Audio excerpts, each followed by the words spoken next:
Swerte at malas sa pintuan sa bahay. Ang pintuan po ng tahanan, diyan nagmumula or nagsisimula ang mga good luck energies. Kaya't maaari itong magdulot ng swerte sa mga nakatira. Ngunit, sa pintuan mo rin mismo pwedeng magmula ang iba't ibang uri ng kamalasan mo sa buhay. May mga kulay na swerte para sa ating mga pintuan, lalong-lalo na kung sinusunod natin kung ano ang nararapat na kulay para sa kanila.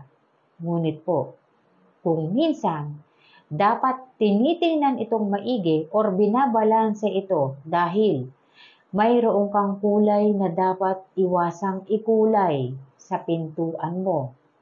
Dahil kapag nagawa mo ito, pwedeng sunod-sunod o iba't ibang uri ng mga malas na pangyayari ang makukuha mo.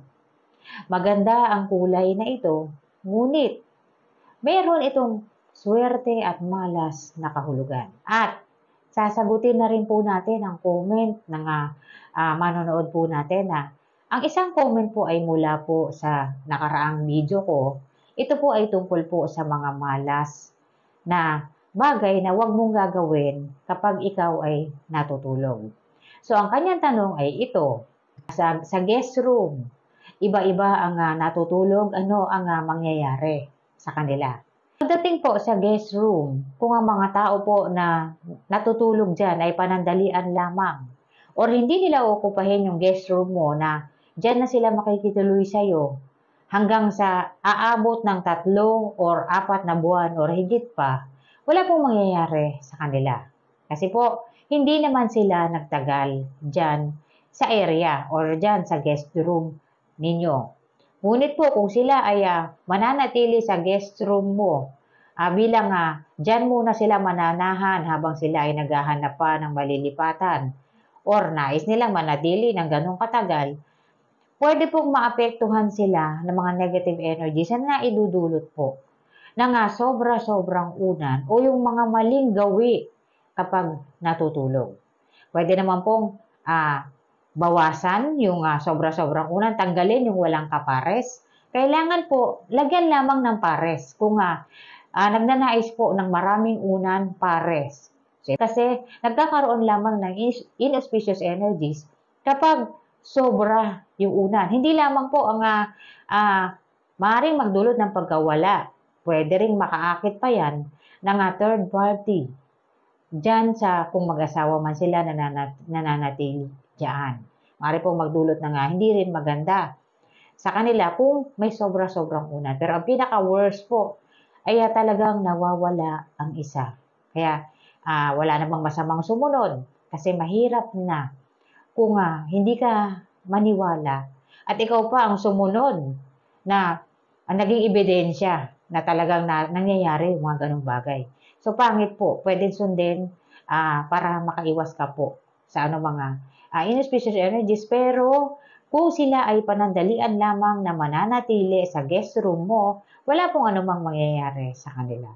Kasi sandali lamang silang nanatili sa guest room mo. At para po sa comment ni ma'am tungkol po sa mayroong stray cat na sumunod sa kanya, papasok sa tahanan nila. Ang tanong niya po, ano ang ibig sabihin nito? Ma'am, ano po ang ginawa ng pusa pagpasok sa tahanan ninyo? Kung ito ba ay pumasok ng tuluyan? Or pinatuloy mo ba ito nung ito ay sumunod sa iyo? Kasi po, kung yan ay pinatuloy mo sa tahanan mo at naghanap siya ng area sa tahanan mo at nanatili siya ng kahit sandali, umiga siya, nagpahinga siya, sign po yan ng good omen o ng good fortune. So, merong good luck energies na maaaring nasa inyo or nasa iyo, kaya siya sumunod para maipakita sa iyo na may good omen na para sa inyo. Sunod, pinakain mo ba yung pusa? Sana po pinakain mo yung pusa at hindi mo siya itinaboy. Kasi po, kung pwedeng nagpapahiwatig siya sa iyo ng mga good luck energies na hindi mo nababatid. At ayon po sa paniniwala, kapag stray cat ang sumunod sa inyo hanggang sa tahanan ninyo, sign po yan ng good fortune sa buhay. Ngunit po, tingnan mo rin maigi, kung ang reaksyon ng pusa ay galit or irritable, hindi man lang umupo sa tahanan ninyo, pagpasok niya, lumabas siya kaagad, or hindi siya nanatili, or nung kinausap nyo, or pinakain nyo, nagpakita siya ng anger, o nag-hiss sa inyo, or akmang nagagalit siya, senyales po yan na pag-ingatan mo ang bawat transaction mo, or pwede rin, sa lahat ng pupuntahan mo, mag-ingat ka. Mag-ingat ka sa pagtatravel mo, kung ikaw ay nagtatrabaho, basta mag-ingat ka po sa lahat ng ginagawa mo. At lagyan mo ang north area mo ng tubig or ng kurtina. So, mahalaga po yan kasi warning sign yun na po pwedeng may mga inauspicious energies na makatagpo ka or magkaroon ka ng mga inauspicious energies. So, lahat ng transaction mo, basahin mo lang bago mo pirmahan or bago mo gawin. At kapag nagtatravel ka, tingnan mo lang ng maigi at dahan-dahan sa pagmamaneho. Okay na yan. At maglalagay ka po ng cure. Pwede po ang tubig sa north area. Pwede ang salt cure. Pwede ang cortina para po makaiwas ka sa mga inauspicious energies. Kasi ang pusa ay hindi lamang po good fortune ang pinapahiwatig. Pwede rin magbigay ng senyales sa atin yan na mga inauspicious energies, lalo na kung kaya natin itong mapuna or mapansin sa kilos ng pusa.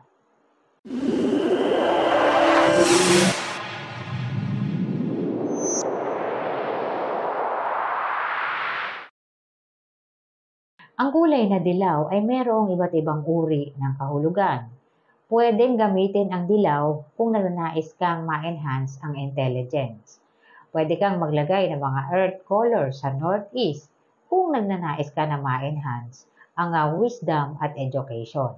At kung nagnanais ka naman na ma-enhance ang iyong dining area, pwede ang dilaw dyan, at ang iyong kitchen, pwede rin po ang dilaw, umaakit yan ng good luck energies. At ginagamit din po ang dilaw sa love and relationship area. At ito rin ay nangangahulugan ng high standing. Ngunit po, ang dilaw ay hindi dapat ikinukulay sa pinto or sa front door natin. Ginagamit natin ang yellow colors sa iba't ibang area ng tahanan natin dahil ito po ay umaakit ng swerte, lalo na kung doon ito nakalagay or doon ito nakakulay. Pagdating sa main door ninyo, ang kulay po na dilaw ay maaring mga hulugan niyan na living a wealthy life with more challenge or full of challenge. Yan ang kahulugan yan kapag sa front door mo yan, sa main door mo yan, ikinulay. O yung kulay ng pintuan mo, dilaw. Sa ibang mga lugar po, ayaw nila ng dilaw sa pintuan nila. O hindi nila kinukulayan ng dilaw ang kanilang mga pinto dahil ito ay nangangahulugan ng iba't ibang uri ng kamalasan sa buhay. At hindi rin basta-basta na ibibenta ang mga tahanan na nais nang ibenta, lalo na kung dilaw ang kanilang mga pintuan. Dahil alam na kaagad ng bibili na kaya ito ibinenta dahil maaaring naghirap yung nakatira roon. Kaya't ito ay binibenta. Ang ginagawa po para maibenta yan, pinapalitan nila ng kulay. Kapag kayo po ay magkukulay ng pintuan ninyo, sundin ninyo kung ano yung lucky colors ng iyong pinto o ng iyong main door base sa facing direction po ng tahanan mo or sa sitting direction nito. Magdudulot po yan ng good luck energies. Mahalaga po na alam natin yung kulay na para po sa mga front door natin. Ibabase po natin yan sa kung saan tayo nakaharap. At yun ang kulay na pipiliin natin. Madali lamang po yan, titignan lamang ninyo sa compass kung ano ang direksyon at doon na makikita kung ano yung kulay na swerte para sa front door ninyo. Sunod, meron po ba kayong aquarium na inilagay ninyo sa labas ng front door ninyo or sa mismong front door ninyo, pagbukas ng pinto, nakikita agad sa front door yung aquarium na inilagay ninyo. ilipat nyo po yan, malas yan. Yung iba po ang ginagawa nila sa aquarium, ginagawa nilang pang-welcome sa bisita, pwede yun. Pero, hindi po yun direktang nakikita sa front door. Nakikita yun kapag pumasok yung bisita sa loob ng bahay nila. Nakikita po yun. Pwedeng ipang-welcome yun sa ganung pamamaraan. Pero yung pagbukas ng front door, kitang-kita yung aquarium. Malas po yun. Iurong mo, ilipat mo. Kasi po, kapag nakikita yan kaagad, nagdudulot yan ng kamalasan at leaking of wealth yan. Ang lahat ng good luck energies tumatapon palabas at hindi pumapasok sa loob ng tahanan ninyo. Hindi lang aquarium. Sa mga naglalagay po ng tubig na meron pong malalaking galon ng mineral water, meron pong malalaking galon yan, yung iba nag-iimbak sila sa harap ng bahay nila. Nakikita ng iba, hindi nila alam na malas po yun. Yung tubig po natin, hindi dapat yan direktang nakikita sa labas. Kasi po, ang water is wealth. Dapat nakatago. Ngayon, kung wala ka ng area na pwedeng paglagyan, takpan mo. Hindi dapat direktang nakikita ng iba kasi po, leaking of wealth at hindi papasok yung wealth energy sa loob ng bahay. Kasi nag-leak na siya kaagad. So, nangangahulugan na siya ng pagkaubos. Takpan mo po, yun ang pure doon. Kung wala ng space yung tahanan mo, kaya siya nasa labas, nasa terrace siya, takpan mo ng tela yan para hindi nila alam na tubig yan. Maliban na lang po doon sa mga nagnenegosyo ng refilling station, talagang nakalabas naman yun kasi nga, yun ang business nila. Sunod, malas din, lababo. Lababo na kung nasaan, nandoon din yung gripo. Bawal na nakikita yan sa front door. Bawal din na nakikita mo yung lababo habang natutulog ka. Takpan mo, pwede ka maglagay ng kortina para hindi mo sila matan. Kasi po, leaking of wealth din, malas din po. Ang mga bagay po na napag-usapan natin ngayon, tungkol po ito sa mga tao na nagkakaroon ng iba't ibang uri ng struggle sa buhay. Nagkakaroon ng iba't ibang uri ng kamalasan. Tingnan ninyo yung gawi ninyo sa paglalagay ng tubig na iniinom ninyo. Nakikita ba yan ng ibang tao? Nakalagay ba sa labas yan? Takpan ninyo, ilipat ninyo. Mahalaga po na tinitingnan natin yung paligid natin kasi sa paligid nagmumula ang iba't ibang uri ng enerhiya. Pwedeng malas, pwedeng swerte.